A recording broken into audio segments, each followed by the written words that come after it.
Take a deep breath and remember who you are. Yeah, they're gonna mess with you, baby, you're a star.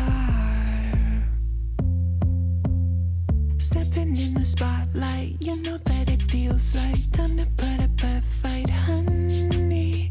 Got nothing left to lose, so let's start right now. Everybody want a piece of you. Gotta give them what they want, it's true. You're symphonic, yeah, so iconic. If you didn't know before, now you know. Now you know. Take a big step away from who you were. Hey, Stacey, what's going on? Hey, thanks for having me, Scott. It's Positively Powerful on a Wednesday, and we're just kind of seeing how this works today. The software we use is called Ecamm, and they had a major update yesterday, and so instead of testing it out and trying to see how it worked, I just went full bore and just said, let's see if it works. So if it's possible that we're on Instagram today. I set it up to do that, but as you can see, I'm sitting at the table, so I really don't know. Okay, it will be a mystery. But this is the good thing about this about what we do here is that I guinea pig on myself. So because if my stuff comes out all screwed up, big deal. That's how but I your work stuff too. won't come out screwed up. Well, Right. Really? Like you go I and... guinea pig all my stuff on myself first before I bring it to you guys. Oh, I see. Yeah. You try all that psychobabble shit on us. Yeah, because I feel I'm so stubborn that if it works on me, then it can work on everybody else. I like that. That's an interesting way to do things. Well, so today's April Fool's Day, but that's not the day that I'm celebrating. No jokes planned? No joke. Well, unless you, Scott. Well, it looks like maybe that our Instagram stream is a joke. That's hard to say if it's actually working, but no. We're celebrating 8 years. 8 years. We opened, Steve Miller and I and Kelly opened up the doors for ROC Vox 8 years ago, 2018, as a voiceover and podcast studio. And people are like, podcast studio? What's up with podcast studio? Why would anyone pay you to record in a podcast studio? They could just do it in their basement. Well, turns out people don't want to. Well, some people do, but a lot of people don't want to deal with all the techie crap. Yeah. So you just come in here to the studio. And this isn't going to be a big commercial for ROC Vox, by the way. I think it should be. But I think we should talk all about your 8-year journey and about ROC Vox and being an entrepreneur, right? Yeah. I think that'd be great to talk more about so everybody can learn more about your journey. You know what the biggest part of the journey is? There's a lot of highs, there's a lot of lows, and there's a lot of what a lot of people have been talking about is the messy middle. Yeah. Yep. The messy middle. And if you want to learn more about the messy middle, check out Journey to Radiance. With Melissa, Alana, and Joe. They record here every week, and you can find them on the major platforms. You talk about a raw discussion between 3 women about the messy middle. That is the one for you. Mm-hmm. But it's true because, I mean, I'm like right now, I'm in a bit of my own kind of low because, as you know, things don't always work out the way you want them to. Or in the time that you want them to. Yeah. And that's the one thing that I'm trying to get through right now is excuse me, maybe I should use my cough button. Oh, I didn't know we had a cough button. Yeah, that's not an eject button. Yeah, I see a red button and I'm like, don't touch the red button. we have a lot of highs and a lot of lows, and I'm in the middle of kind of a low right now because you have these expectations as a business owner, and you have like opportunities that come to you that you get excited for, and you want it to happen now. Like this is going to happen now. We need to happen now, especially when the person who brings you that opportunity says we need to happen kind of now, and then you can't control that other person, and you can't control whether or not they're serious about that deal or if they're just overwhelmed with whatever they've got going on right now, and the deal that they brought to you is fallen off because they're busy. So you're talking about expectations, disappointment, that cycle. But I guess my caution, for people when they're in that state is, what are you using for your data to show that you're in a low, or are your expectations just not being met and therefore you feel in a low, right? Like, and I think it's really helpful to discern so that the feelings aren't running the show all the time. Right. Otherwise, it's always going to feel like a roller coaster because feelings are fleeting. But so having systems in place to really look at what's working and what's not working and where am I think can be really helpful in grounding so that the emotions don't run the show.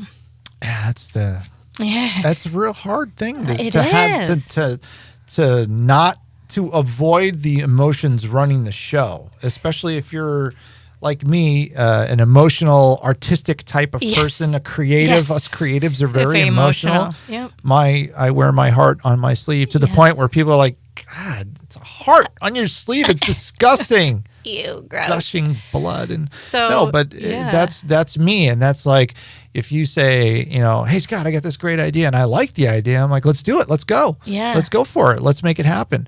And then you go, well, hold on. I got other stuff doing it. No. No, you said now, let's do this now. And then, all right, fine. You don't want to do it? Then fine. I don't want to do it.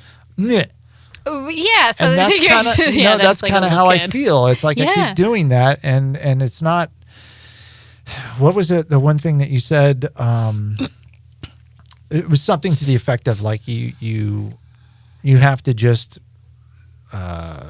figure out what the outcome is that you want, focus on that outcome, and then let it go, and then just say that's what it is, and go on about your merry way. Yeah, detaching from it. But before that, it is helpful to just kind of like purge whatever those feelings are that's going on, right? So that like you said, that like little kid energy is like, fine, I don't want to play with you either.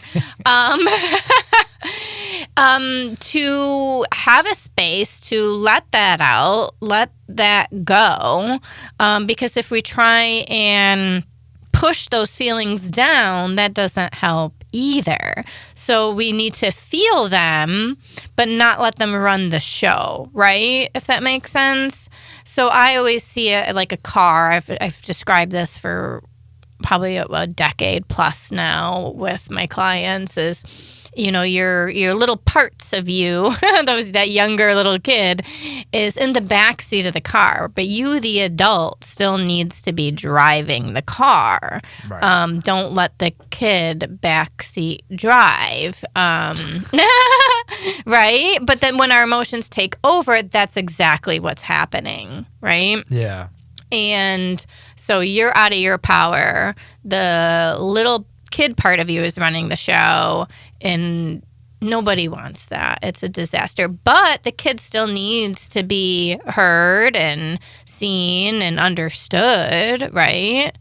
We don't just tell them to, shut up. And we might think that's the easier route, but that doesn't, right? The kid's just going to have a breakdown again or be depressed or not share how he's feeling. So there's a lot to it. And then you mix in like an imposter syndrome part to everything, and then it's like I don't know, the breaking point seems to be.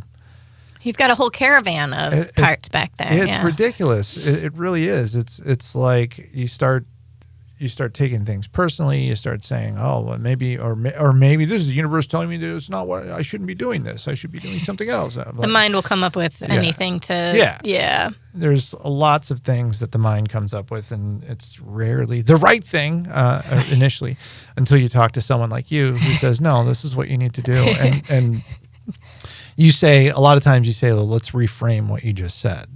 Yeah, and that's important, and I'm even trying now to use that terminology with my daughter, because she'll say something and I'll be like, no, like she didn't get a job or something, and I was like, no, that company just missed their opportunity to hire you.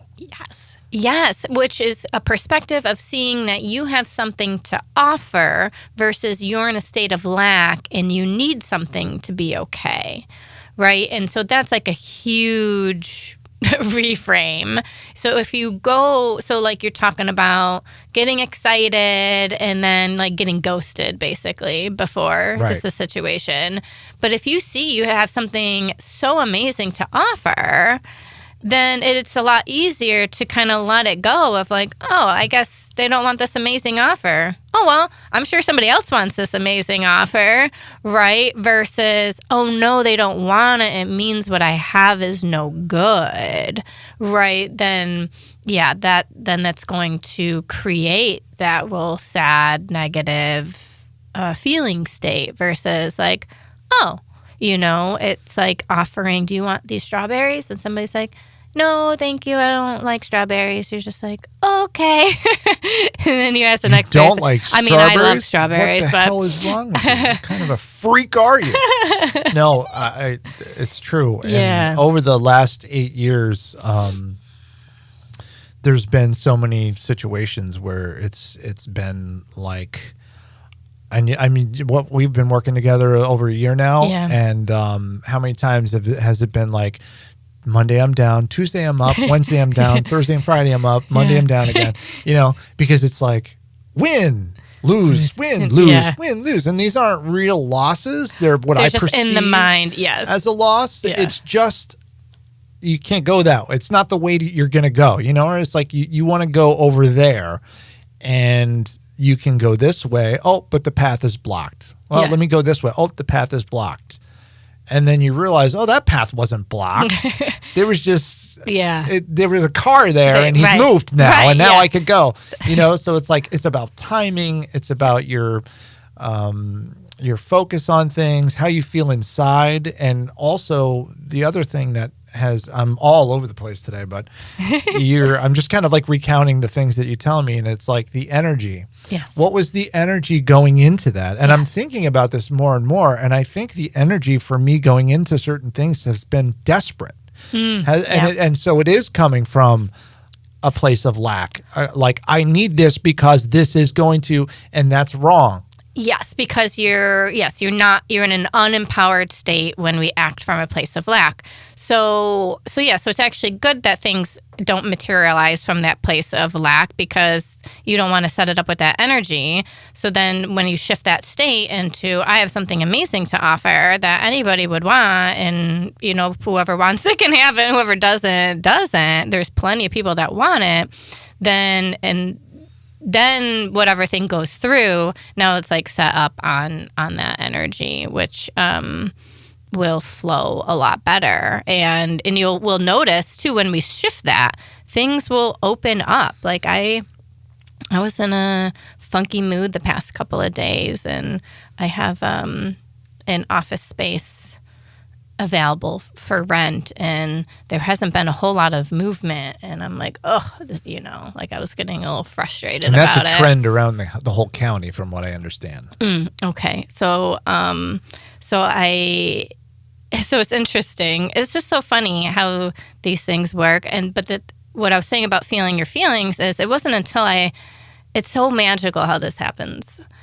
I will finally like cry and like let myself release whatever pent up energy is there that might be afraid or in a place of lack or whatever. And I let that out, and I feel calmer.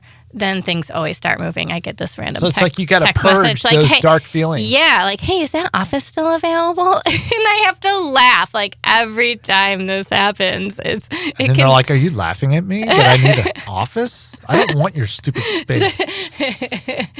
But so it's important to not judge how we're feeling, release it, but see the story for what it is, and releasing the feelings helps us to shift that energy versus like you're trying to tell that kid in the backseat just like shut up and be happy, right? That doesn't work. Yeah. But if the kid's like, I'm really hungry, and if you take a minute to talk to them and see what's going on and let them share, then it's a lot easier to be like, there's actually a rest stop in like 5 minutes, and now he's actually available to hear that there's a rest stop in 5 minutes, because before he's so much in his pain, he can't like process or understand that there's a rest stop in 5 minutes. He just feels so hungry or has to pee so bad, right? Yeah, well, I have a question for you, though, Scott, and this is like a selfish question, the ups and downs of entrepreneurship. And so having it, I was curious about your experience of the difference between not having a coach and having a coach and how that is for you. And if you're like, it's terrible with a coach, then that's fine, too. Yeah. If it were terrible with a coach, I wouldn't have a coach. Right. I mean, it's all for show. Like there's other places that money could go. Yeah. Like maybe in my pocket for once. Hey. But no. So I mean, this show is selfishly. This show is for me, and maybe to some degree you. Yeah. But it is. I get to have a therapy session in front of. A live studio audience in front of Facebook and YouTube Live, and the 2 or 3 people that actually watched. Thank you for watching. Appreciate you, Matt White, and your friend. What's his name? Oh, Denny.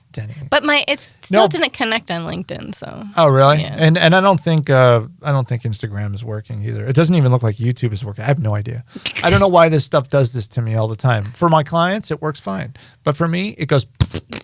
But anyway, hell with it. So, what was I talking about? I asked you the difference. Oh, yeah, the coach. Yeah. So, over the last year, I mean, even my wife has seen this. I have grown in so many different ways.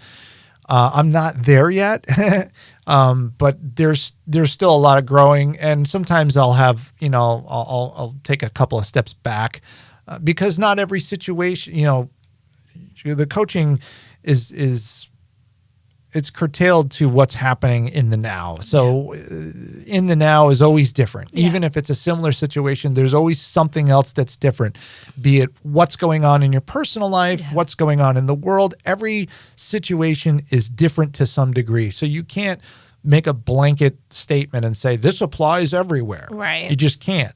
You have to take each situation as it is in the context of that now and then figure it out. But I've learned a lot of really great tools that as long as I remember to use them, things are good. Like I feel good right now because we're talking about this stuff and it makes me realize that the world is not ending. Yes. Right. And we need those reminders. I think the world's not ending. I can't really say for sure the world's not ending. It looks like it's ending But we can sometime. say that it's not, but and my you world feel isn't better. it. Right. Yeah. And I think those reminders are helpful, and that's why I often try to set things up for it to be easy for people to get those reminders as much as possible, because I know I benefit from having reminders until it's like fully a new habit, basically, right? Exactly. and that's the thing is each time maybe I last in that little bit of hell a little less. Yeah, you can get out of it faster. Yeah, I can get out of it faster. I can remember, all right, how are you feeling? It's that self-awareness. How are you feeling right now? Why are you feeling that way?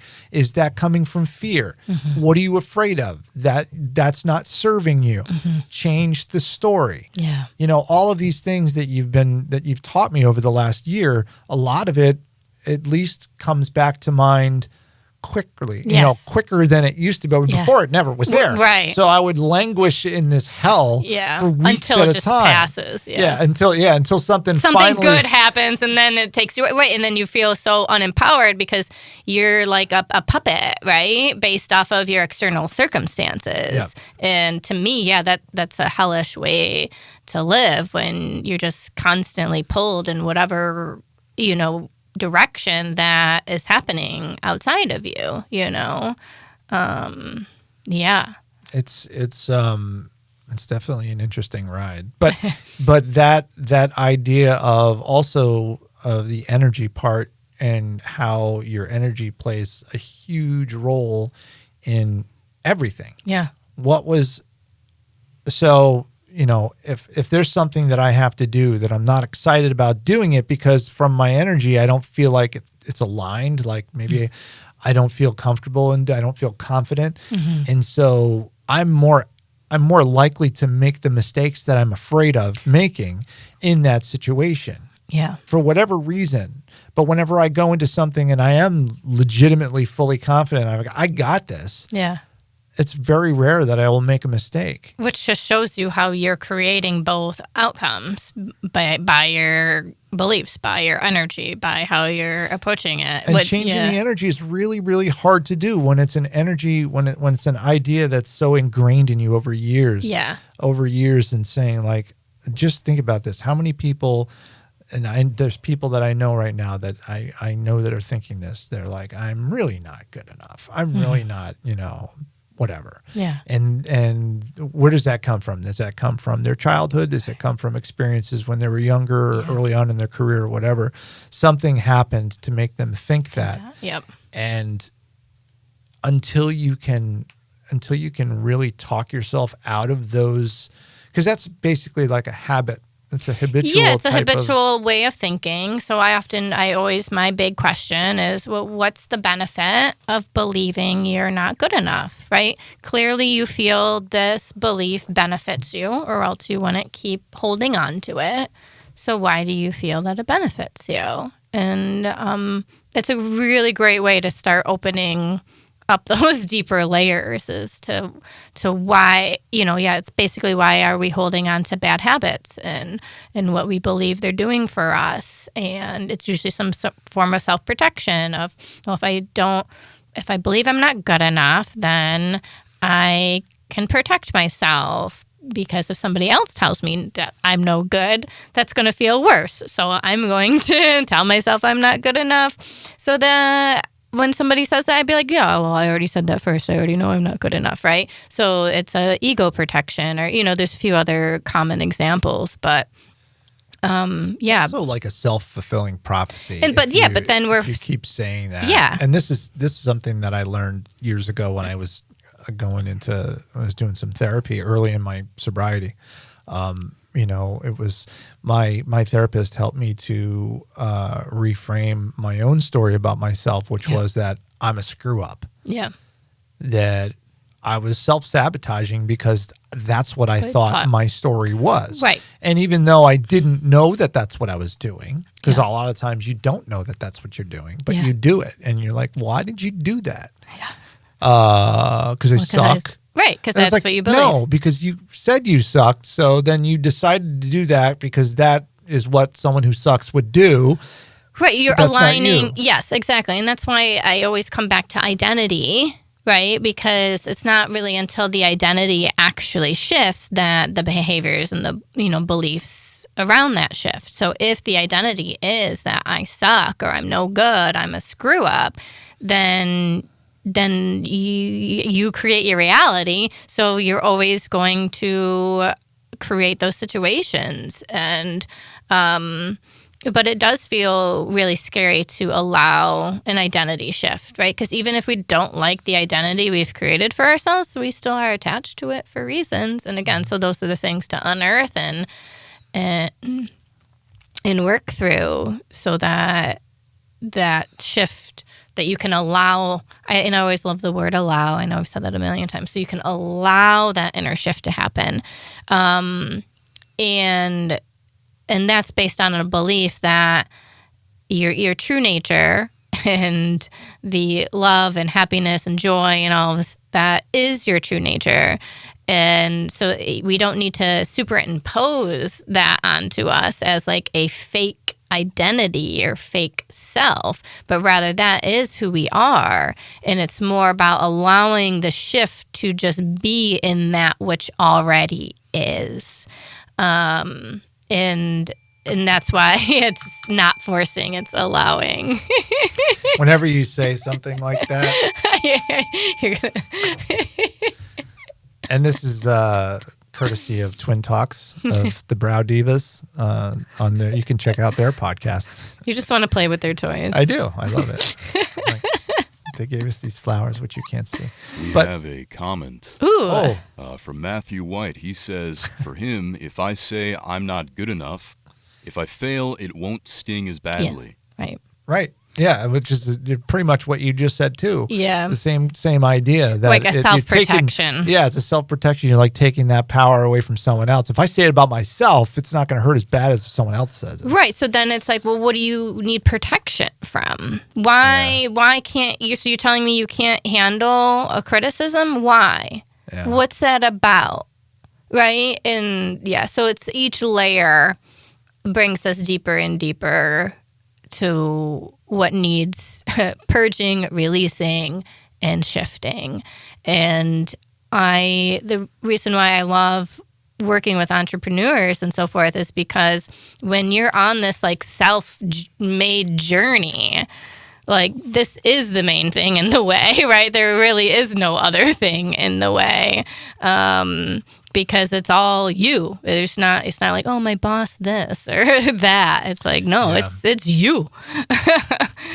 And you know, it's like I see on social media all the time, I see like these good looking dudes with perfect hair, and they're like, I help all of these video agencies like 10x their business in 6 months. And just by following this simple plan of scaling up your business, you know, Joey went from $5,000 a month to $30,000 a month, and now he takes his weekends in the, you know, at his new cottage or whatever.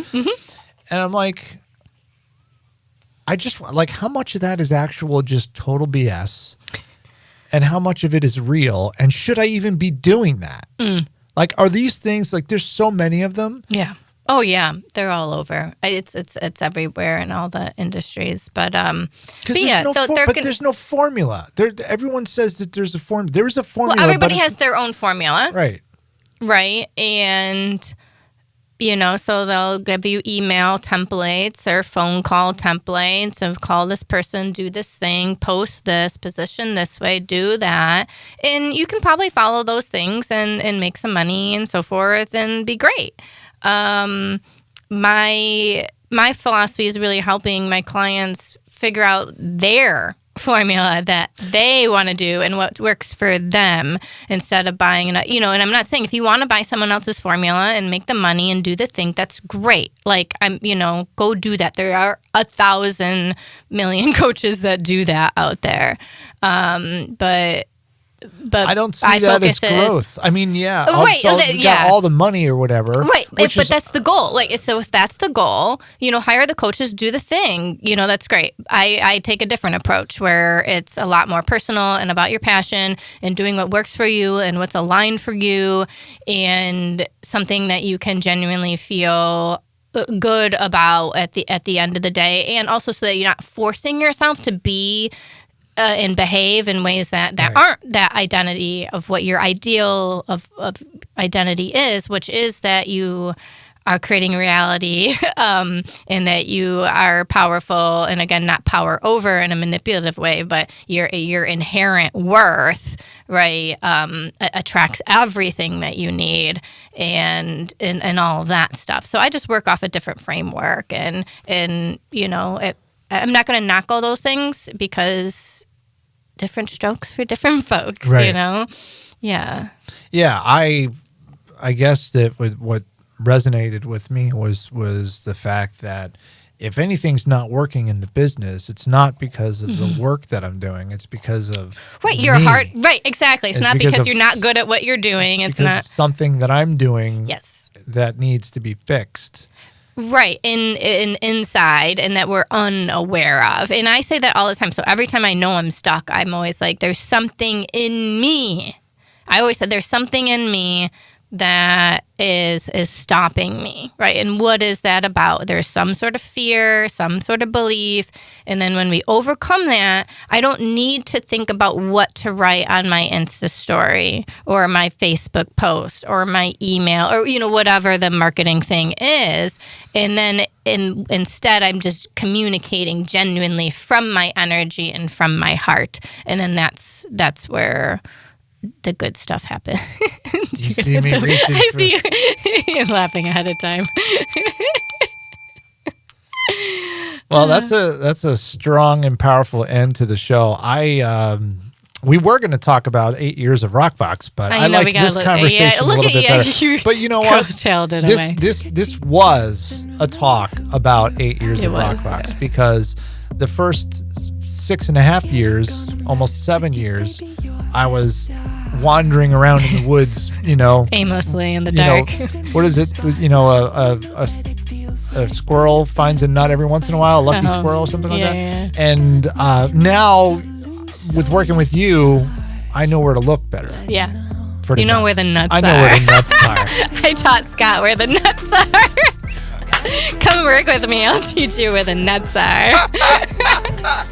And how to use them. Oh, man. Positively Powerful every Wednesday at 10 a.m. RadicalLifeCoach.com for Stacey Stein Miller. RocVox.com for me and our team. And we'll see you next time to help you find where the nuts are.